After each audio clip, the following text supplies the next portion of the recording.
This is CSE 91 Fall 2008 final project. Our topic is a nationwide wireless broadband internet, and it's brought to you by James, Mark, Diane, and Fee. The Open Wireless Internet Act requires the FCC to auction spectrum to the highest bidder that will require the winner to provide free and open access to wireless service. It was introduced in August of 2008 and provides at least 15 years of service. The winner of the auction will be required to provide service that is at least 200 kilobits per second. The internet would be required to have no subscription, airtime usage, or other charges. The winner would also be required to supply 50% of the nation with internet within 5 years and 95% of the nation within 10 years. Okay, great. So free wireless internet for everyone, but why? First and foremost, this act will provide all consumers with access to the internet in more areas, including people's homes. This is also a plus for low-income workers who can't afford to pay for internet service. These people will no longer have to go to public places such as the library to have access to the internet. The act is also a plus for everyone else. People will have the capability of reading news, checking, and replying emails at all given times.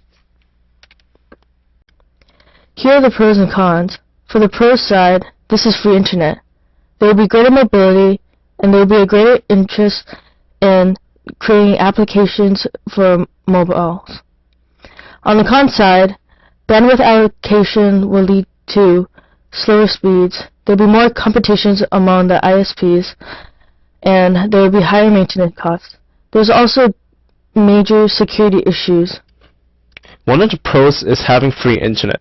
Access to the internet is now a necessity in the 21st century, and having access to the internet would certainly help the user by giving them quick access to whatever they need to find out. Another pros about passing the act is that it gives internet users mobility. With internet access almost everywhere, users can now access the internet whenever they want, wherever they are. They can check emails, news, and even directions on how to get to their friend's house. Finally, having access to free internet also promotes mobile application developments. People will undoubtedly purchase handheld devices to utilize the mobility of using internet wherever they are, and it will promote programmers to develop softwares for handheld devices. In this situation, the programmers can sell the applications to the handheld device providers, while at the same time the users can benefit from the applications themselves. Free wireless broadband would also cause bandwidth allocation issues. Connection speeds will be impaired with more people connected to the same wireless spectrum in one area. Another major concern from major internet service providers such as T-Mobile and AT&T is that they believe free wireless internet service will steal customers and increase competition. Yet another con is the high maintenance costs on top of paying for all the equipment and electrical bills. There will have to be 24-hour surveillance and troubleshooting to keep the networks running.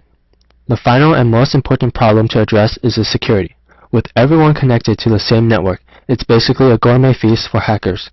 However, hackers are not the only ones to be feared. Since the network will be mostly sponsored by the government, we will also be facing a potential Big Brother situation. Recently, Verizon Wireless won the auction with $4.74 billion for the Open Wireless Internet Act. Thereby, it has the right to operate free wireless internet in the United States. Currently, the Open Wireless Internet Act is going through the subcommittees in Congress. It still needs to be voted by the Senate, House, and eventually be considered by the President before it can become a bill. Thank you for viewing our presentation.